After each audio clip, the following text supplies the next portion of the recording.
today we're going to record while we drive to the family cottage.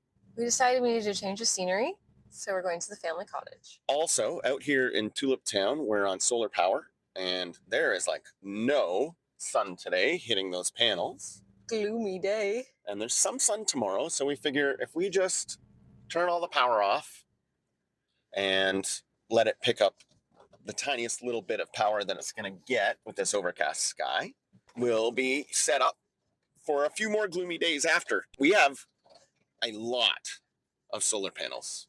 That is it's actually 2 arrays. So that is 2 solar arrays. And then we have another one up at the top of the hill.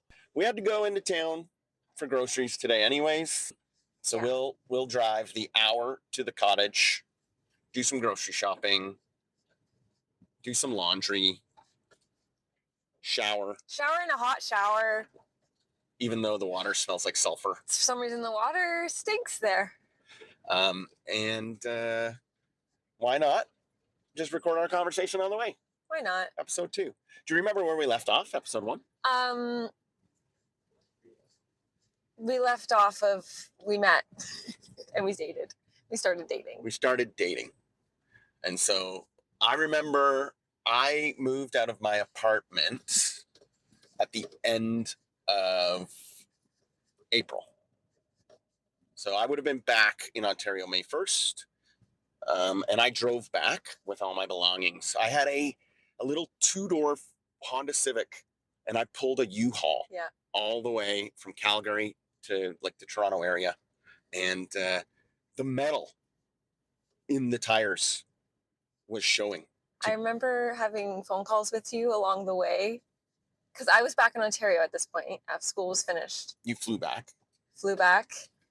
And I was talking with you, and you would tell me where you are in your journey across Canada with your little Honda Civic.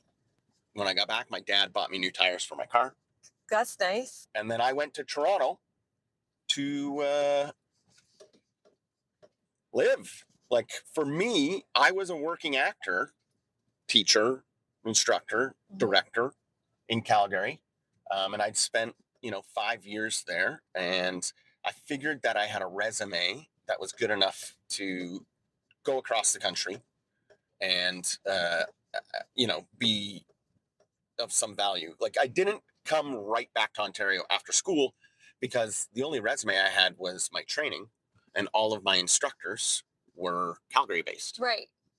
It wouldn't hold as much value in Ontario. You had to have some actual experience. Yeah. Well, plus all your family is in Ontario. I always knew I'd be coming back. But when I decided that I was going to come back before you and I had our first date. Mm-hmm. Christmas of that year, I came home as I always did. And I spent some time walking around Toronto. And I was just like, oh, this city, it has something to it that Calgary just never could. Oh, absolutely. There's so much more going on. Multiculturalism, festivals. It's a vibe. So I came back from Christmas and I let everyone know that I wouldn't be renewing my contract at the end of the year.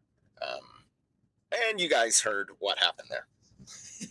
So I was in Toronto. I had a little 1-bedroom apartment. You were back with your folks. Yeah, so the thing is, when I went to school in Calgary, I initially assumed that that was it. I had moved out. I had moved out west away from my family. And I had brought a lot of my stuff with me thinking, I'm not going back. Really? But then I didn't like it.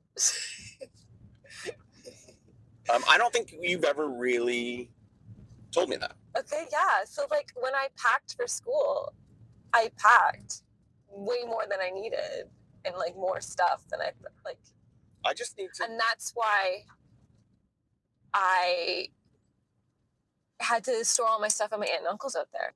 This was 2010. Yeah. I had been trying to find work before I moved back. Plan was I was going to come back in July. My contract was over at the end of June. Okay. And once you and I and everything blew up at the school, Yes. it was like, oh, I'm not sticking around. I got to get back and find a job. Yeah. So I had been communicating with a guy at a brewery. Right. And really thought that would be a great job for me because I had become a real fan of beer.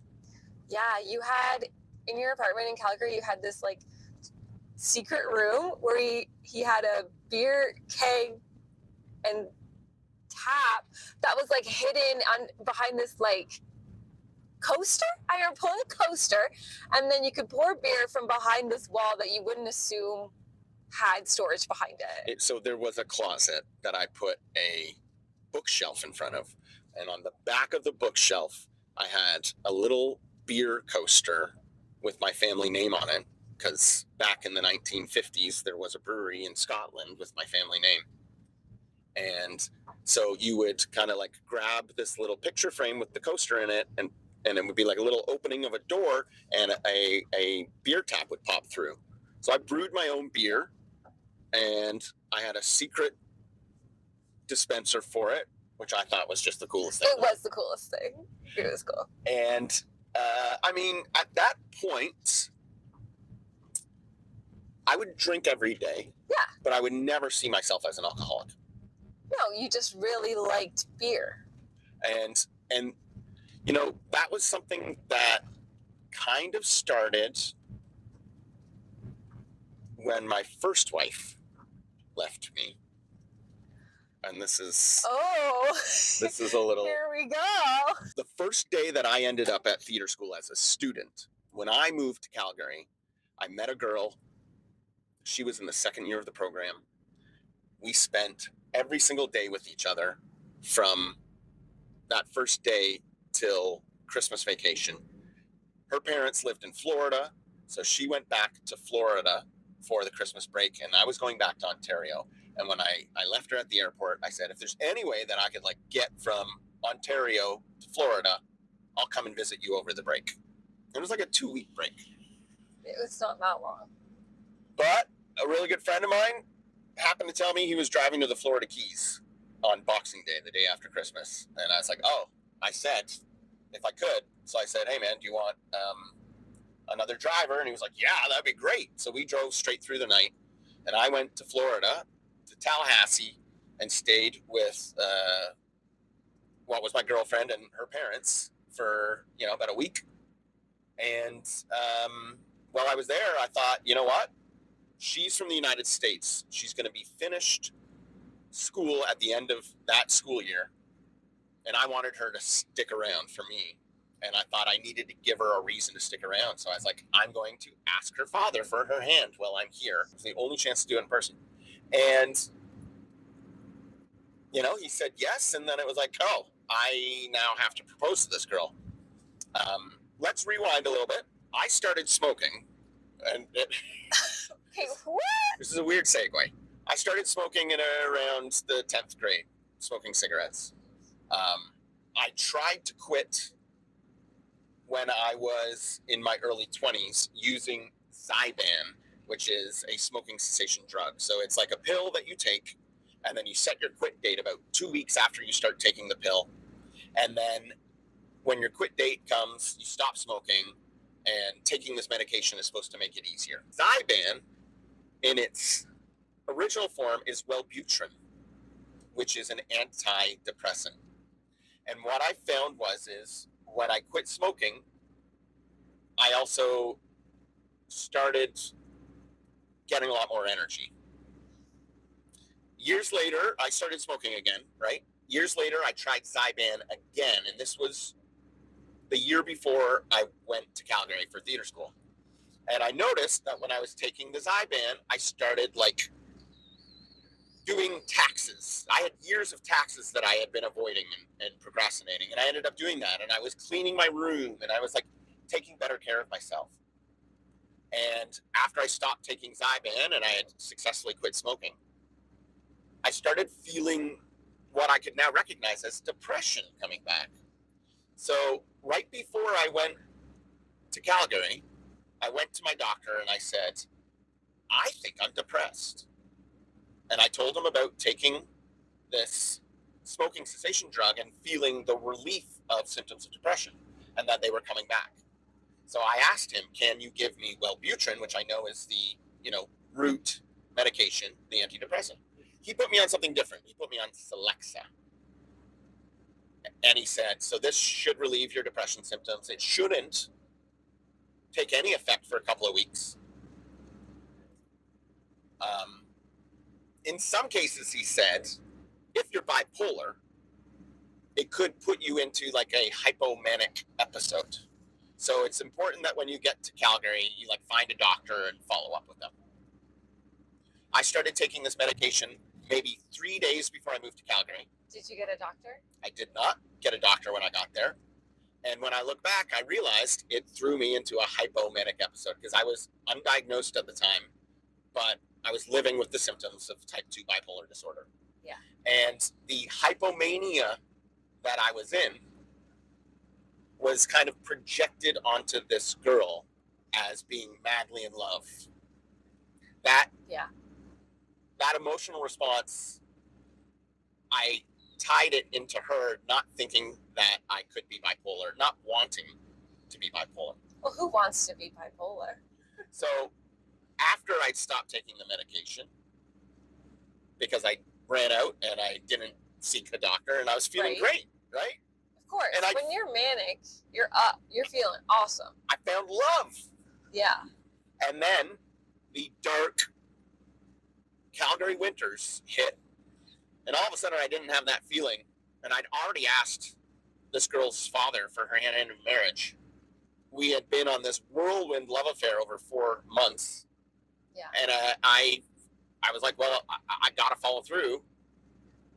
The feeling was there once. It will come back. And I ended up proposing. We got married. How long were you dating when you proposed? How long have you been dating? It was late January, and we met in early September. Okay. And then when did you get married? We got married in May of that year. Right. So proposed in January, married in May.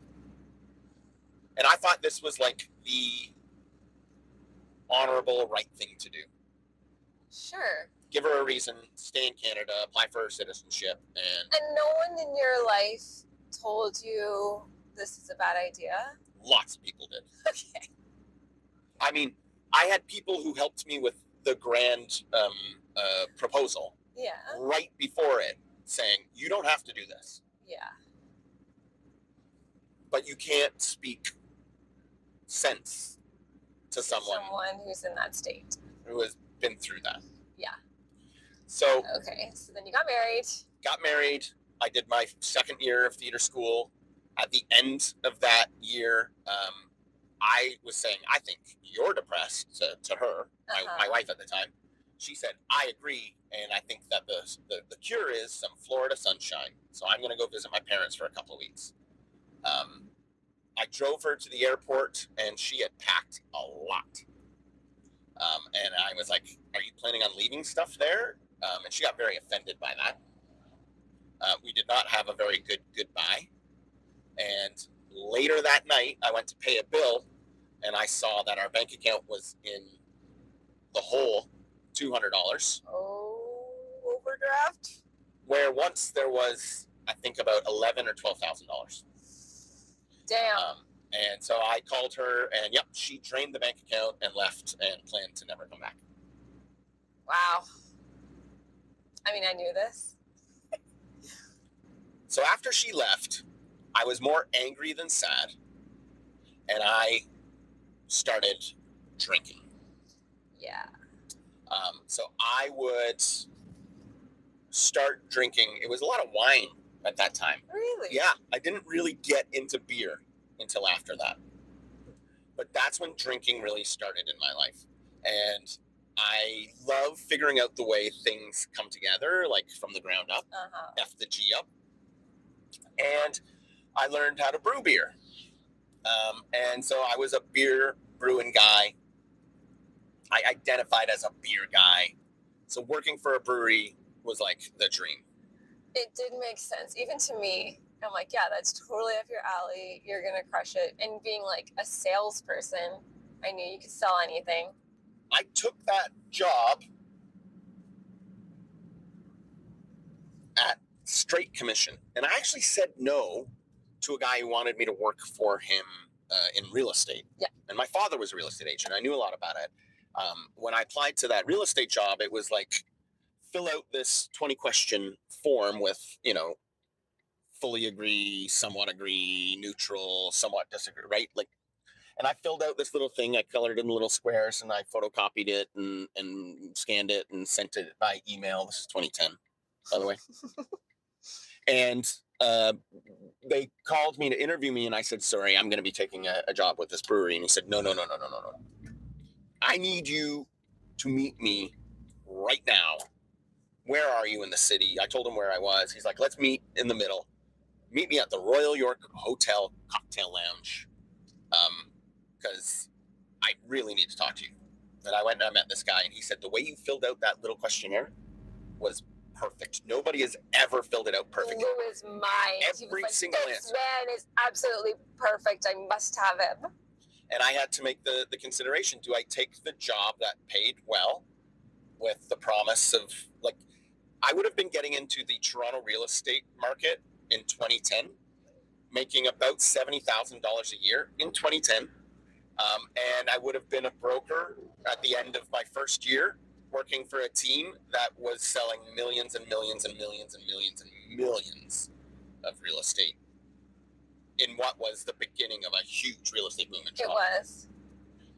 I chose the commission-only sales job. Yeah. With a limited territory to sell in. Very small territory. But it was your passion at the time. It's all you talked about. You were with your parents over the summer and you visited? Yeah, I would come in. I was working at a golf course. I'd come in and out by train or bus or whatever. I was a functional alcoholic at this point. Absolutely. And my mental health was not great. No. I was taking a cocktail of antidepressants and antipsychotics. I did get that bipolar diagnosis while still living in Calgary, because my mother was a nurse and she always advocated for herself and us at the doctor growing up. So I learned how to talk to a doctor in order to get what I wanted. And I was treating my depression myself by going to walk-in clinics and just asking for different antidepressants. At a certain point, a walk-in doctor said, so who's your psychiatrist? And I said, oh, I've never seen one. And they're like, oh, okay. They figured out what I'd been doing, and they said, you have to go see someone. So I went to a psychiatrist. They said, I think you're bipolar. And I said, I don't want to be. Like, I thought it was up to me. And that's when I started taking more than just antidepressants. I started taking lithium, which is a mood stabilizer. And so when I had left Calgary, you and I met, and I'm back in Toronto. Yes. I had this cocktail of antidepressants that I was taking. Yes. With lithium. Now, here's another interesting story of those days. I didn't have any health benefits, and I was spending probably $150 to $200 a month on medication. Yes. I was earning only commission, and I was also on the Ontario Works benefits program. So I was like getting checks from the government because I didn't earn enough to even, get me into the region of poverty. Like, I was below poverty. Yeah. Always getting financial support from my mom. And I ran out of lithium. And I just couldn't afford to go get it right away. Why didn't you ever ask me? Ask you for money? Yeah. That was not something that I would be comfortable doing. Okay. I just thought of that now. I had been taking this medication for a few years, the whole cocktail of it. It was like 5 different pills. And I was drinking regularly. But there was this unique kind of thing that happened when I drank while taking Wellbutrin, but not taking lithium. I I would black out. Very small amounts of alcohol mixed with Wellbutrin would cause me to black out. And I remember this from the first time I took it, way back in my early 20s. I had these instances where I would wake up and my apartment would be in absolute disarray and I'd have no memory of what went on. Like shelves knocked over and stuff like that. Yeah. And it turned out Zyban, or Wellbutrin, with alcohol caused me to have these blackouts. For whatever reason, when I was on lithium and Wellbutrin, I wouldn't get the blackout. And this is stabilized it. I don't know. But I was out of lithium and I was still taking the rest of the drugs. I went to a concert. I had what literally would have been maybe 5 drinks max, which was like a normal day for me. I blacked out at the concert and I woke up upside down in my little Honda Civic. Which you had parked intending to park for the night. It was parked for the night. And I woke up upside down in it. Someone was pulling me out of the smashed window. Police showed up. They're like, whose car is this? I happily was like, oh, it's mine. Yeah. Because I didn't really feel like I did anything wrong. Yeah. I just woke up in this terrible situation. I had to go to the police station. They took my shoelaces. And I fought for legal aid. And they said, you're never going to get it. And I got it. And then I kept on saying, I'm not a criminal. I didn't do anything with bad intent. This is due to some kind of a weird medical mix-up with my medication. And I was able to find a forensic psychiatrist who I talked to about it. And he says, this is interesting.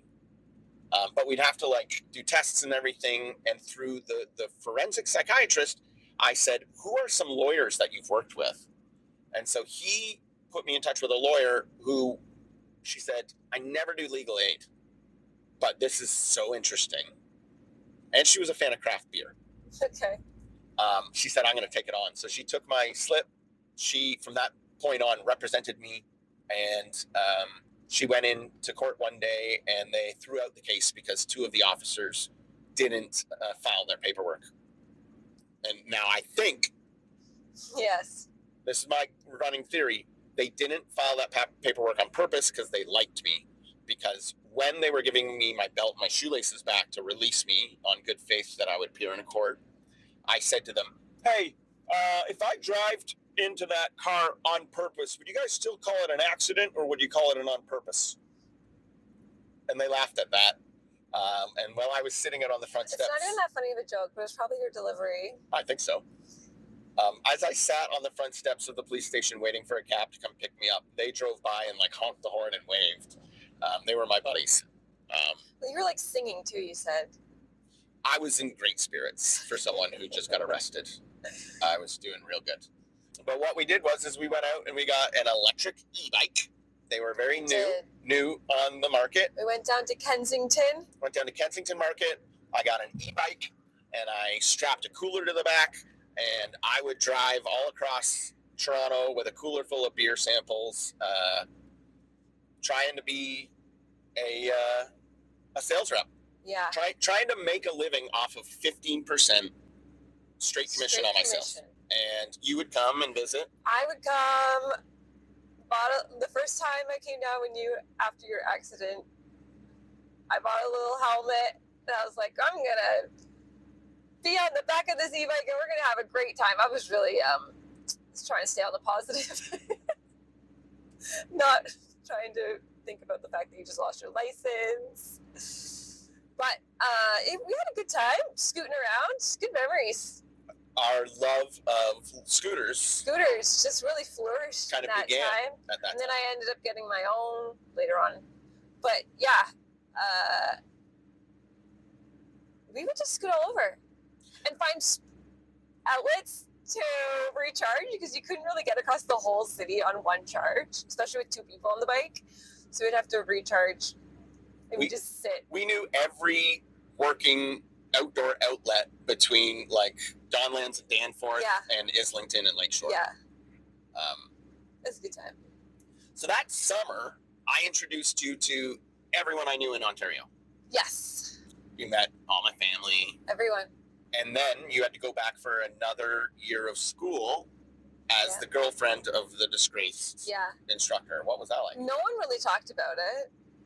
People knew, but I wasn't like, my boyfriend, Peter. I wasn't doing that. I was just kind of keeping it to myself because I thought that's what the theater director of the program would want.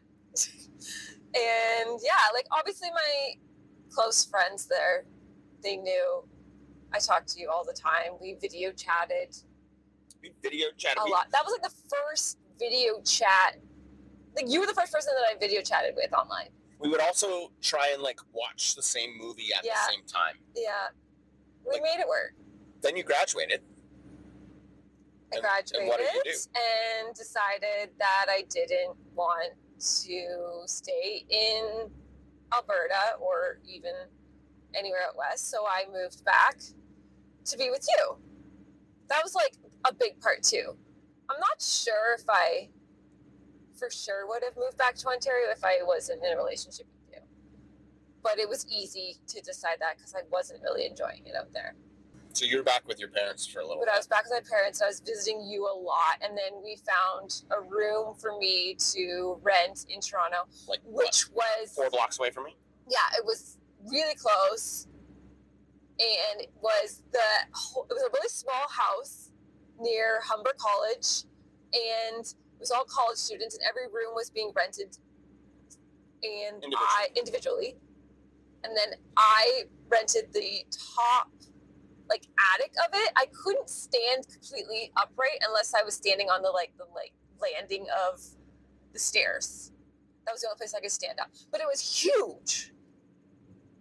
It was big, but you couldn't stand up. And it was only $325 a month. How many nights did you sleep there? I slept there for 2 nights. The first night, I think I slept there. And then I slept there when my brother was coming into the city, bringing some things for me. And so I wanted to wake up and be there when he got there. Because it was so frowned upon to live with your boyfriend, girlfriend before marriage. It was just you just do not do that. And I'm sure I could have, and they would have just done nothing, but I don't know. I was so scared to break out of that social norm and to let them see me as that person that wasn't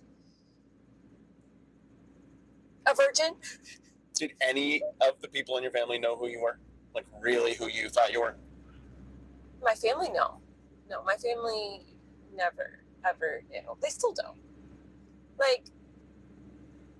I went to extreme lengths to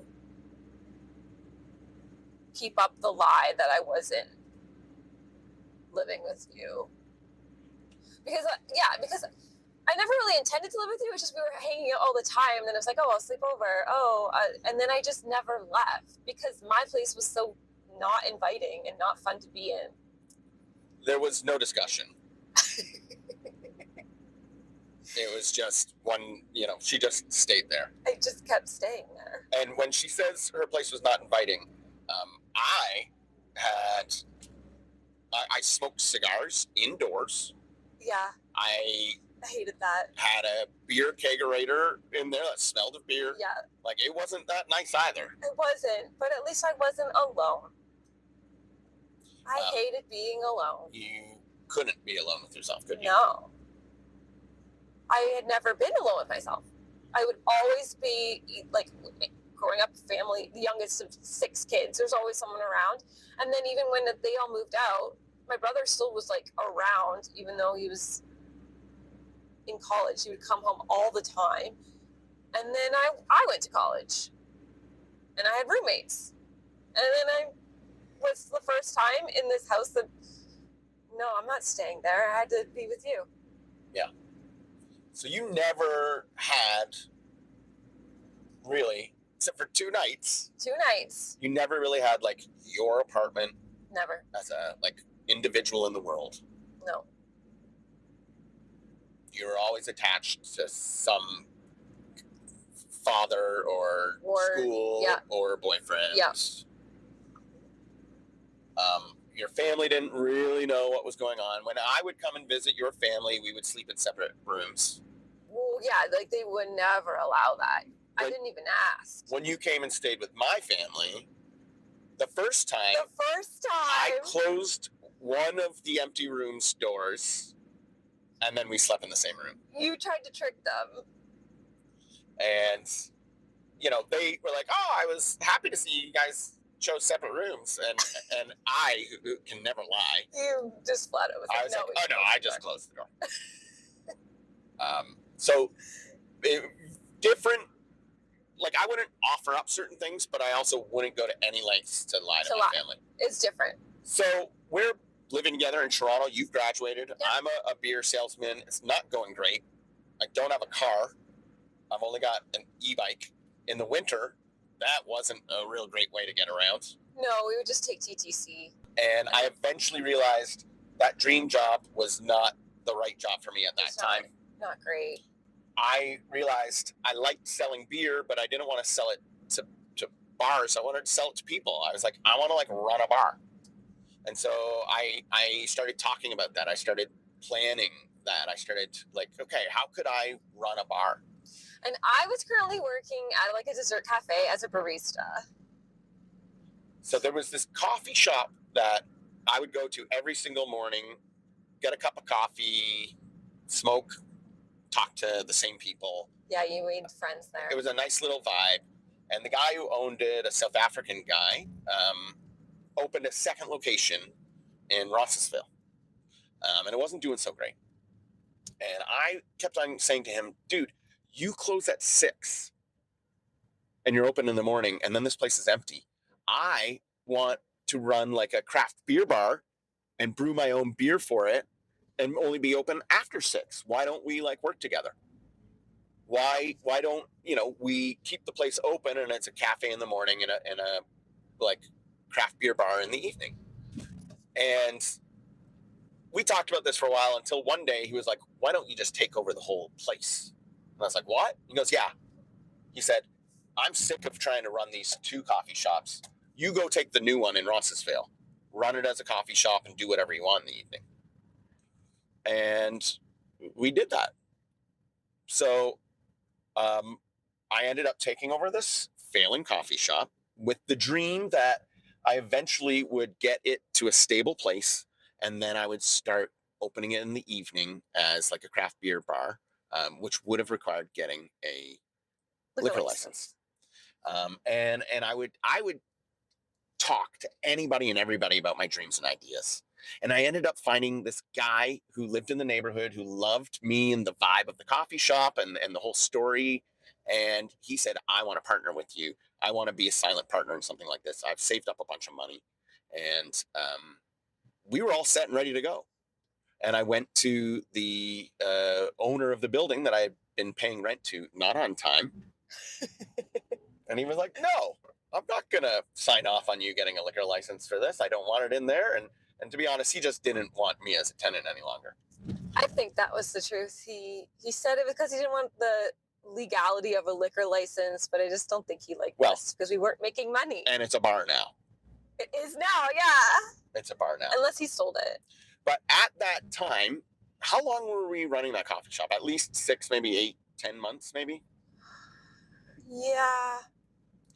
And we couldn't afford to keep my little apartment or her little apartment. No. So we ended up staying in a friend's apartment because they, in a similar fashion, were spending all their time at their girlfriend's. Yes. What they didn't tell us when they said we could use their apartment free and clear was that it was full of bed bugs. Bed bugs and cockroaches. So we were living in this bed bug infested, cockroach infested apartment for free. I had quit my job. I was doing both for a while, but then I quit the one at the dessert cafe to fully work at our coffee shop. And I would do the morning shift and he would do the afternoon because he would sleep in so late. And then he would be there until late hours of the night. And we were the apartment that we were staying in that was a friend's was very close. It was like across the street. It was very, very kind of her to let us live in her place. Yeah. We are not ungrateful at all. But it was also terrible because there was bed bugs and cockroaches. At a certain point, we were barely making the rent at this coffee shop and feeding ourselves. Yeah, barely. And I'd been borrowing money from my mom in order to make up the differences. And we had to just accept we can't live like this any longer. I looked at Esther and thought she had sacrificed so much to support me and try and help my dreams. I really believed in your dreams. But I was like, this has been a couple of years now.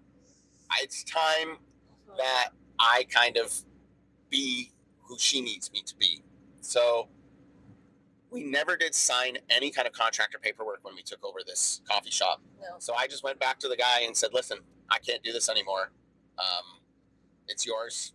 Like, you're legally responsible for this. And I gave him back the keys, and we had to end up moving in with my parents. Yeah, we moved into your parents' basement. So we moved into my parents' basement. I was about $14,000 in debt from trying to see this dream. We were penniless, jobless, and living in my old bedroom, because my bedroom was the basement. Yeah. I had a few bedrooms in that house, but and I was 31 at that point, I think. Yeah. Not where I thought I would end up at 31. No. And surprisingly, it wasn't that hard for me to move in there. You were just happy you didn't have to go back to your parents. Happy. I was still out of the house. Yes, I was in someone else's house. And because it was your parents, it was like allowed, even though we weren't married. Yeah. They never asked if we were sharing a room or anything. They were just like, it was implied. She is under the roof of another Christian adult, so it was okay. And so I got a job bartending. You got a job at the movie theater. Yep. And I was making pretty good money that it didn't take me long to pay down that debt. Yeah. So I paid down that $14,000 debt, and I was bartending, which means I was working evenings, which means I could sleep in, which we haven't really talked about the sleep thing. No. I'm gonna come right back to that. But once I had paid off that debt, then I started accumulating some money, and we had been together for about 3 years at this point. Yes. You had aunts coming at me, and your grandmother coming at me being like, yeah, no one was engaged. No one was dating that long in our family without getting engaged.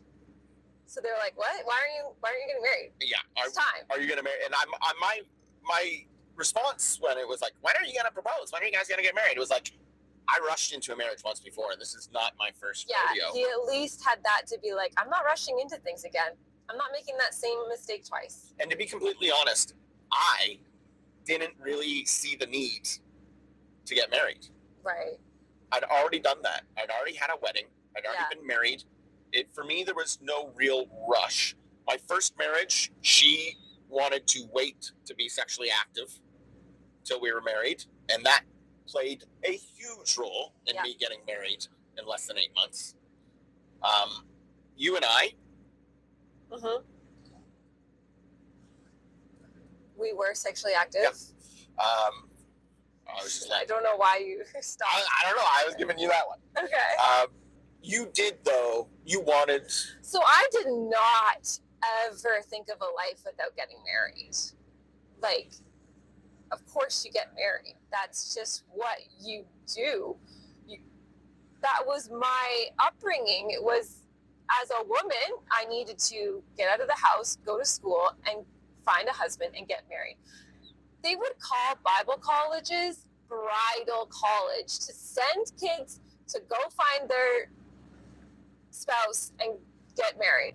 Like, my parents knew what they were doing. They intentionally were like, go to Bible college, go find someone. I didn't know this term, bridal college, but I ended up finding 2 wives at the same one. Maybe that wasn't like a thing that they talked about with the men. It's more like the women. It's like, go get your, I think so. your Mrs. degree, MRS. So once I had enough money to get an engagement ring, I just went and got one because I knew that's what her family was talking about for years. I knew that's what you wanted. Yes, but this time around, did anyone tell you not to do it? No. Right. No. Nobody was telling me not to do it. We were in love. We were in love. And I was, as successful as you can be as a bartender. Yeah, you were doing really well. I was making money. I was like the regular evening guy. I got the good shifts. So I proposed. How did I do that? You proposed by, it was the fall, and I like fall colors, and you were like, let's go for a walk and look at fall colors. It was the fall of 2012. Yep, 2012. Fall of 2012. Fall of 2012. And so we went on the Bruce Trail, and we didn't get too far on the trail before you were like, this is a good spot. Yeah. Well, here's the thing. Having done it before, having proposed to someone, I knew that the proposal is this huge buildup and it's an exciting moment. But then what, right? There's kind of a letdown. So I was planning more for what we did after than what we did leading up to it. He wanted the Bruce Trail because it was near the restaurant that he wanted to take me to after. So there's a really nice golf club and ski club called Hockley Valley Resort. And I knew that was like a nice fancy place where we could go. And I think my friend got married there not long before this. Yeah. So I was like, we'll walk up the Bruce Trail, which I've been on that trail before. It's beautiful, fall. She loves it. She would ask me to go like on walks and stuff, and I'd be like, all the time, like, can we go for a walk? Can we go for look at fall colors? I wouldn't really. You didn't care. Yeah, if it wasn't also something that I was excited about at that point in my life, I wouldn't be like, oh, I'll just do it for you. So I knew it was coming because why in the world would he say yes and have this idea today? I immediately knew. And so we got engaged in October or late September. I think it was October. I think it was October. And then we ended up getting married the following August. Yes. And just before that, we got an apartment in my hometown because we both had jobs there. We moved out of my parents' basement and we were now married,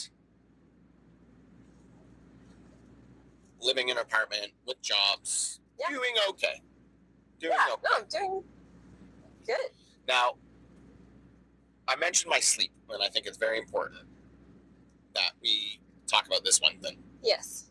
So, when I was a young boy, youngest of 5, and I would go to bed, I would hear the TV. I would hear the whole family doing whatever the family did. I never remember going to bed and falling asleep. I always remember going to bed and just lying there, listening to the activity of the house. I kept like silly putty next to my bed, and I would like make a little character and make them fly and sculpt little creations. And I remember just lying in bed making sounds like going,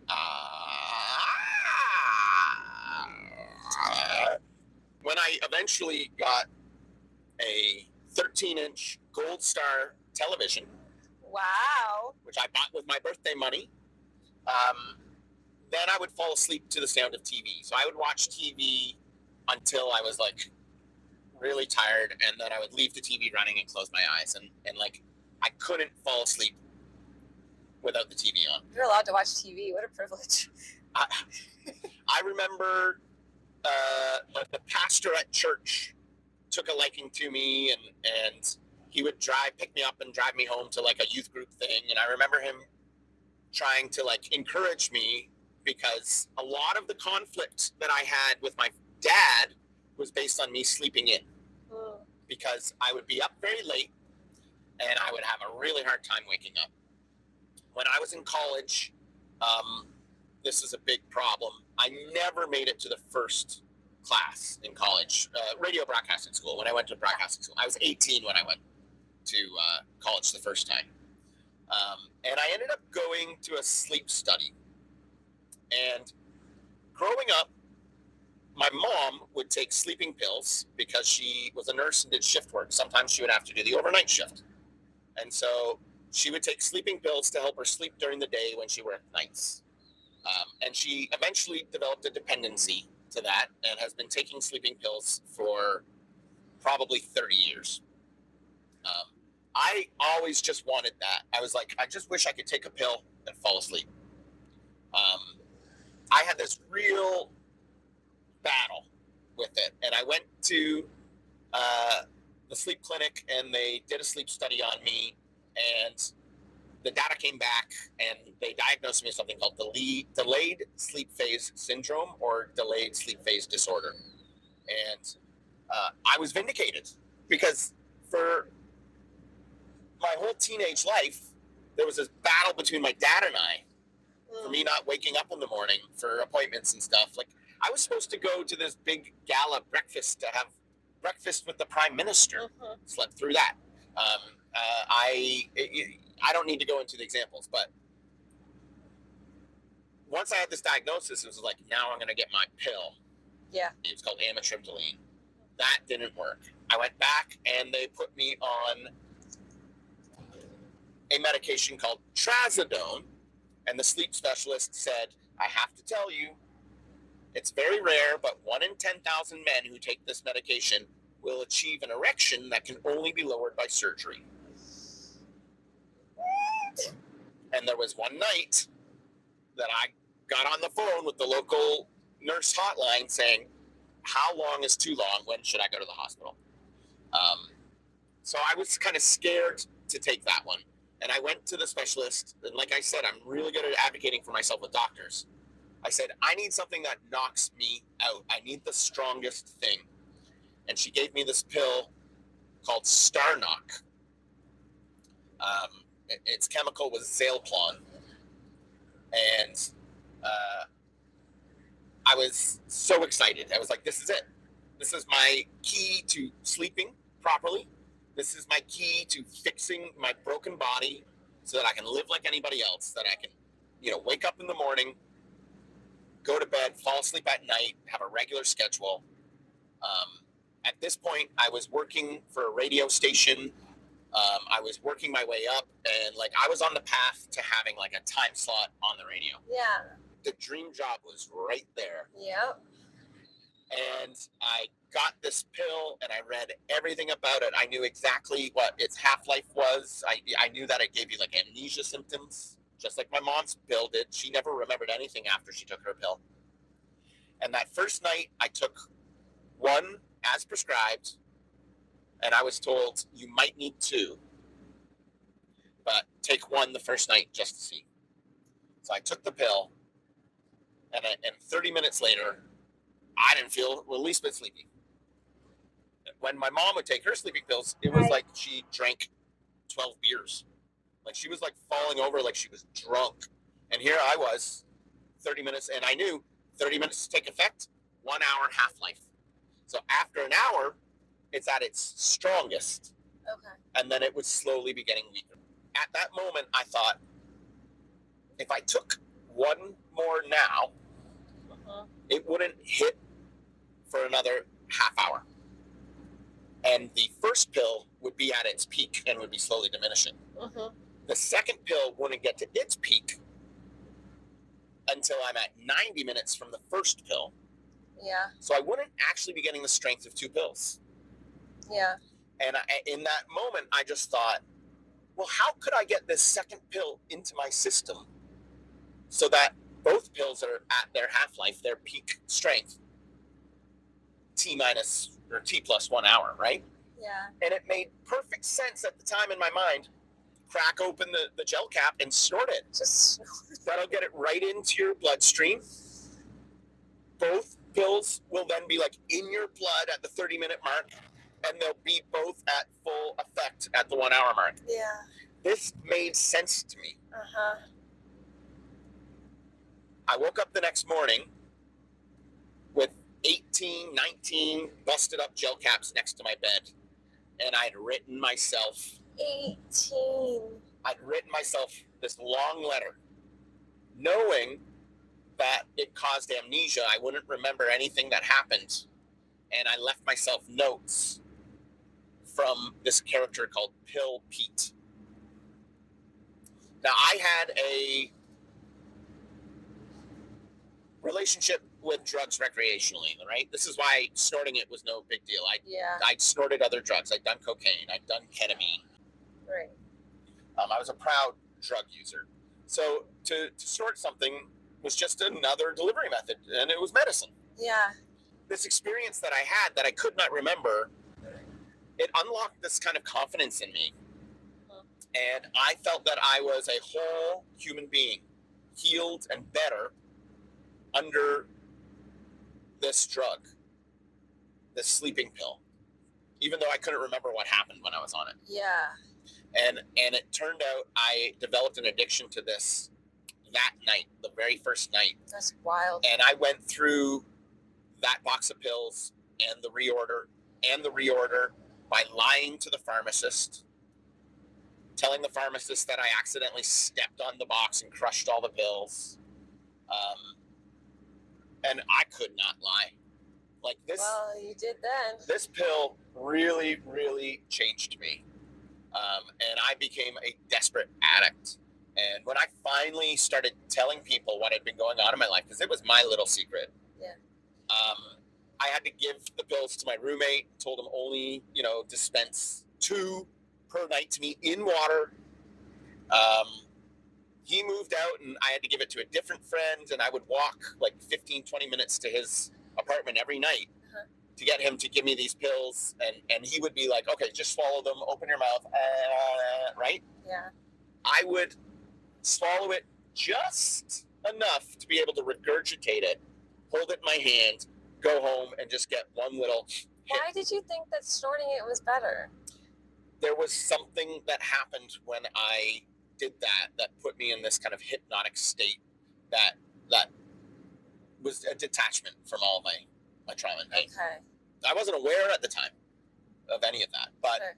There was something that happened when I would snort this where it would just completely alter my state of being in just a slight little way. Yeah. And the sensation and the ritual and everything about it, I just was instantly addicted. And after I had to kind of like go through withdrawal off this drug, for me at that time, it was like, I'm an addict. I can't have sleeping pills in my life. I was a victim to my disorder. I ended up losing my job at the radio station because I slept through a very important event. It cost the station money and reputation. And I mean, it was the last in a long list of things that I did. Yeah. Delayed sleep phase syndrome is a condition of the circadian rhythms, and it doesn't allow your circadian rhythm to kind of get on the same clock as the rest of the world, where you wake up in the morning and go to bed at night. Yeah. For me, I operated best, waking up at like 3:34 in the afternoon. And so, when we got married and we were in our first apartment together that you didn't just like slide into. Yes. I was waking up at like 3:30 in the afternoon, going for my 4 o'clock bar shift, bartending till 1 or 2, 2:30, 3 in the morning. Yes. And then drinking myself to sleep. And then drinking.